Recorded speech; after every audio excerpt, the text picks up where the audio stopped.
है परिणाम की। अक्टूबर, नवंबर, दिसंबर, अंतिम ये 3 महीने बाकी हैं और ये अंतिम 3 महीने वो महीने होंगे जहां पर हम बड़े अंजाम से जुड़ने जा रहे हैं। यदि अभी तक आप धैर्य बना करके रखे हैं, अपने ईश्वर पर आप अपना विश्वास बनाकर रखे हैं, तो निश्चय मानिए कि उस विश्वास का प्रतिफल ही होगा जो बड़े अंजाम से हम जुड़ने जा रहे हैं। मौसम दीन न दीन हिता, तुम समान रघुबीर, अस विचार रघुवंश मणि, हरहु विसंभव पीर। देवगुरु बृहस्पति, जिसे हम ईश्वर का पर्याय मानते हैं, शनिदेव जो दंड नायक है, कर्मों के अधीन परिणाम देते हैं, इन्हीं दोनों ग्रहों का जब एक संग संयुक्त गोचर होता है, तभी वो पल होता है, समय होता है जब बड़े अंजाम मिलने की बारी आ रही होती है। सबसे पहले हम प्रमाण को जानेंगे कि प्रमाण क्या होगा और उसके बाद हम समझेंगे कि परिणाम की स्थिति क्या रहने वाली है। तो जो प्रमाण के रूप में जो प्रारंभ होगा वो 4 अक्टूबर को ऑलरेडी प्रारंभ हो चुका है। 4 अक्टूबर के दिन शनिदेव एक ऐसे नक्षत्र पर प्रवेश कर रहे हैं जो देवगुरु बृहस्पति का नक्षत्र होगा, पूर्वा भाद्रपद नक्षत्र। वक्री अवस्था पर ऑलरेडी शनिदेव चल ही रहे हैं और इनका ये प्रमाण जो रहेगा वो 20 जनवरी 2026 तक ये पूर्वा भाद्रपद गुरु के नक्षत्र को कहीं छोड़ेंगे नहीं। अर्थात हमको भाग्य और कर्म, जो शनि और गुरु हैं, इन दोनों ग्रहों का सबसे ज्यादा प्रभाव देखने को मिलेगा। इस परिस्थिति में कुछ घर हैं जो सबसे ज्यादा प्रभावी होंगे। सबसे पहला 9 नंबर की राशि आपके धन का घर, उसके पश्चात 10 नंबर की राशि, 11 नंबर की राशि जो शनि की राशि है, और एक घर और है देवगुरु बृहस्पति के पास, जिस घर पर स्वयं शनिदेव मौजूद है, और वो है पंचम भाव। तो इस प्रकार जो हमको परिणाम क्या मिलने हैं अब हम समझने जा रहे हैं। ध्यान दीजिएगा, शनिदेव धन का प्रभाव देंगे, इसलिए आर्थिक स्थिति के लिए एक सुदृढ़ व्यवस्था यहाँ पर रखी जा चुकी है। धन को लेकर के हम अशांत हैं या फिर हमने धन कमाया है, उस धन का कोई उचित एक समायोजन नहीं बन पा रहा है, संग्रह नहीं हो पा रहा है, तो ये समय रहेगा जहां पर हम धन सेविंग कर पाते हैं, बचा पाते हैं।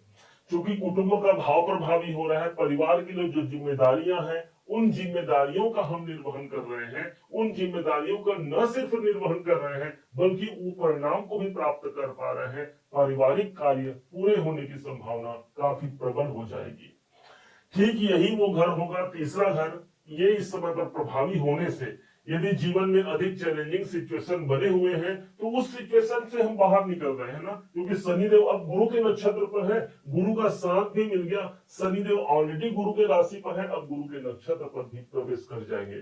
तो हम अपने मुकाम को, जिस मुकाम को हासिल करना चाह रहे हैं, उसके लिए जो हम एफर्ट लगा रहे हैं, जो मेहनत कर रहे हैं, उस मेहनत का परिणाम यहाँ पर हमको प्राप्त होना ही तीसरे भाव की जागृति का सबसे शुभ सूचक होगा।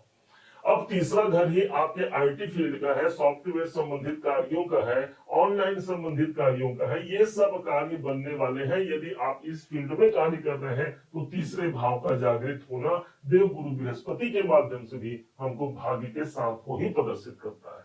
चतुर्थ भाव जागृत हुआ, चतुर्थ भाव के स्वामी स्वयं शनिदेव है और शनिदेव इस समय पर वक्री होकर के एक घर पीछे का परिणाम अर्थात चतुर्थ भाव का प्रभाव दे ही रहे हैं। तो इसका मतलब हो गया कि कोई प्रॉपर्टी से जुड़े हुए कोई कार्य हमको पूरा करना है, कोई जमीन जायदाद से जुड़ा हुआ काम कोई अधूरा पड़ा हुआ है, उस कार्य पर कोई आगे बढ़ नहीं पा रहा है, पैसा भी है, व्यवस्था भी है, सारे इंतजाम भी है, उसके बाद भी हमारा घर गृहस्थी कोई अशांत है या घर बनने में कोई प्रॉब्लम है, तो निश्चय जानिए ये 3 महीने का समय, जहां पर 20 जनवरी तक के समय को ले लिया जाए तो आगामी 4 महीने का समय हमारे प्रॉपर्टी संबंधित कार्य को पूरा करने का एक अवसर हमको प्रदान करता है। अब यहीं पर पांचवा घर प्रभावी है। पांचवा घर प्रभावी होना अर्थात जो डिसीजन हमने पहले ले चुके हम और उस डिसीजन के कारण आज हमको कोई परिणाम, कोई शुभ नहीं मिल रहा है या हमारा मन अशांत है, तो उस अशांति से बाहर निकलने के लिए ही देवगुरु बृहस्पति के राशि पर ही बैठे हैं और नक्षत्र पर परिवर्तन हो रहा है। जो डिसीजन हमने लिया है उस पर मुहर लगती है, उस काम को हम आगे बढ़ाते हैं। यदि आप विद्यार्थी हैं तो शिक्षा प्राप्त कर रहे हैं, यदि आप स्वयं जॉब में हैं, किसी बिजनेस में हैं, तो उस फील्ड का आप नॉलेज ले पा रहे हैं। 11वां घर, 5वां घर वो स्थान है जो हमारे डिसीजन का, हमारे हमारे सीखने की प्रवृत्ति का है। ऑलरेडी शनि वहां बैठे हैं, मतलब काम तो हम पंचम भाव पर कर रहे हैं। गुरु के पास ज्ञान है और वो ज्ञान की प्राप्ति भी हमको हमारे फील्ड की हो पा रही है, जिसके माध्यम से हमको मान सम्मान और प्रतिष्ठा की प्राप्ति निकल कर सामने आ रही है।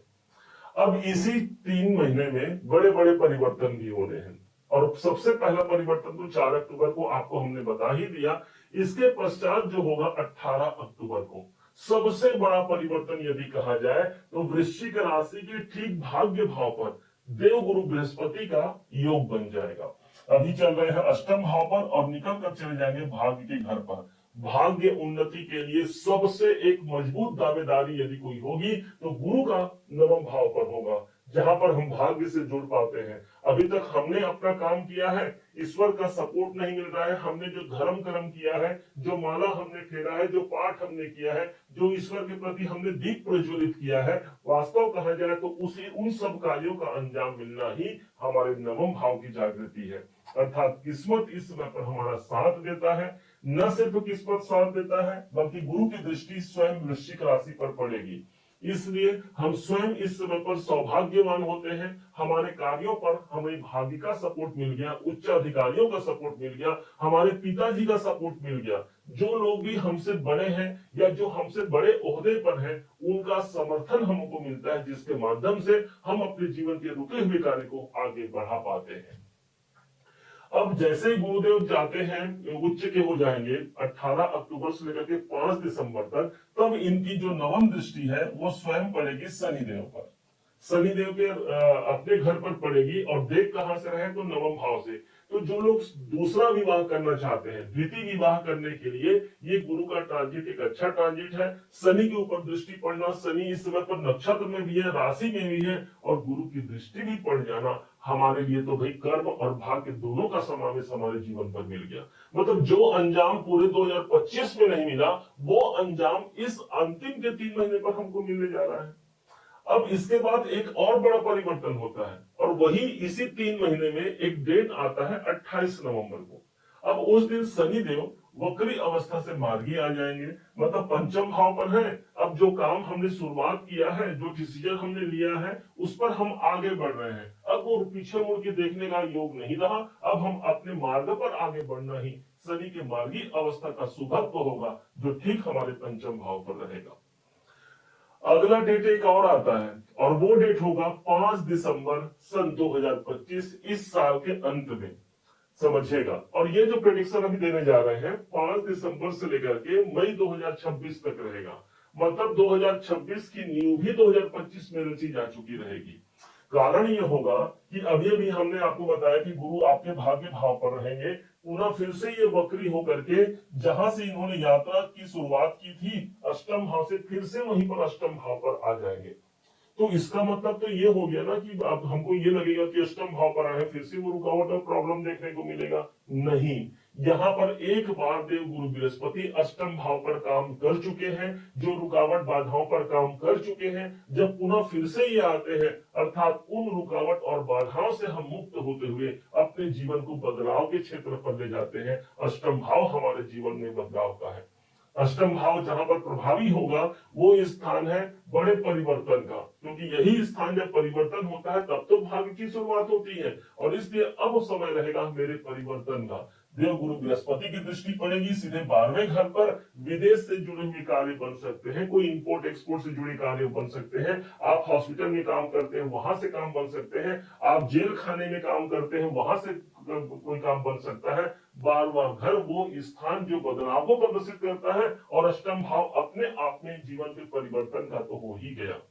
तो यदि ओवरऑल यदि देखा जाए तो एक बेहतर अंजाम तक हम पहुंच पा रहे हैं आगामी भविष्य के 3 महीने में। उम्मीद है आप सबने इसे समझा, आप सबने इसे जाना है। यदि आपने इसे समझा है, जाना है, और मेरे समझाने का प्रयास यदि आपको सार्थक लगा हो, मेरे समझाने का तरीका यदि आपको सार्थक लगा हो, तो हर बार की भांति इस बार भी अपना प्यार भरा लाइक और कमेंट करना कभी मत भूलिएगा। और हाँ, यदि अभी तक आपने चैनल को सब्सक्राइब नहीं किया है, सब्सक्राइब जरूर कीजिएगा। पुनः एक बार फिर आप सभी का दिवस बहुत मंगलमय हो, इन्हीं शुभकामनाओं के साथ। जय श्री राम।